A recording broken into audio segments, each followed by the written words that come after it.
ದೇವರಾಜ ಅರಸರವರು ಕೂಡ ಸುಮಾರು 2077ರಿಂದ 80ರವರೆಗೆ ಈ ರಾಜ್ಯದ ಮುಖ್ಯಮಂತ್ರಿಯಾಗಿ 72ರಿಂದ ಬಹಳ ದೀರ್ಘಕಾಲ ರಾಜ್ಯದ ಮುಖ್ಯಮಂತ್ರಿಯಾಗಿ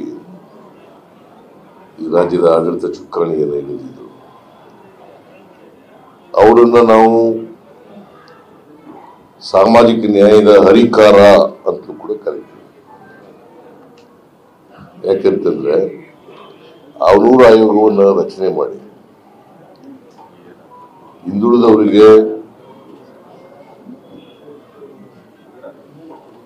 ಮೀಸಲಾತಿಯನ್ನ ಕೊಟ್ಟವರು ಶಿಕ್ಷಣದಲ್ಲಿ ಮತ್ತು ಉದ್ಯೋಗದಲ್ಲಿ. ಆಮೇಲೆ ಸಮಾಜದ ಕಟ್ಟ ಕಡೆಯ ಮನುಷ್ಯನಿಗೂ ಕೂಡ ಯಾರು ನಿರ್ಲಕ್ಷ್ಯಕ್ಕೆ ಒಳಗಾಗಿದ್ರು, ಹಿಂದುಳಿದವರು, ದಲಿತರು, ಅಲ್ಪಸಂಖ್ಯಾತರು, ಅವರನ್ನ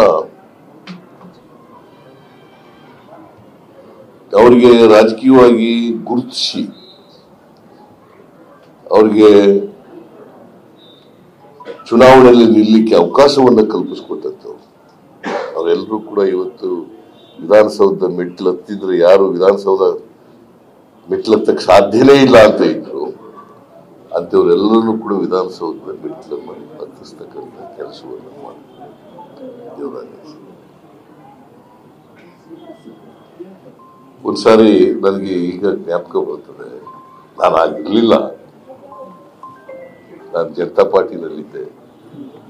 ದೇವರಾಜ ಅರಸನವರು ಇರುವಾಗ ಜನತಾ ಪಾರ್ಟಿನಲ್ಲಿದ್ದೆ, ಜನತಾ ದಳದಲ್ಲಿ ಅಲ್ಲ, ನಾನು ಸೋಷಲಿಸ್ಟ್ ಪಾರ್ಟಿನಲ್ಲಿದ್ದೆ.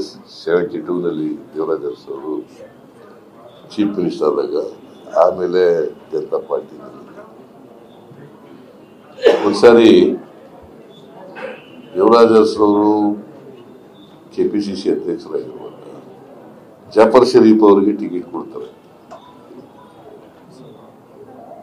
ನಾಗರತ್ನಂರವರು ಇದ್ರು ಆಗ, ನಾನು ಪತ್ರಿಕೆಲ್ಲ ಬಂದಿದ್ದು ಹೇಳ್ತಾ ಇದ್ದೀನಿ.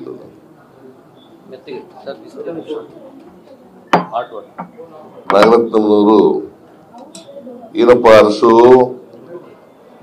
ನೀನು ಜಟ್ಗಾ ಸಾಹೇಬರಿಗೆ ಬೇರೆ ಯಾರ್ಯಾರಿಗೆಲ್ಲ ಟಿಕೆಟ್ ಕೊಟ್ಬಿಡ್ತೀಯಲ್ಲ ನೀನು, ಜಟ್ಗಾ ಗಾಡಿ ಓಡಿಸೋರಿಗೆಲ್ಲ ಟಿಕೆಟ್ ಕೊಡು.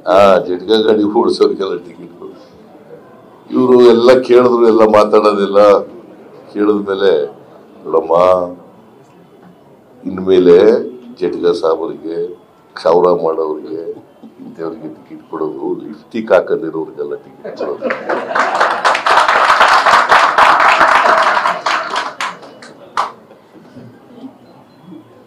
ಪತ್ರಿಕೆಲ್ಲ ಬಂದಿತ್ತು. ಹಾಗ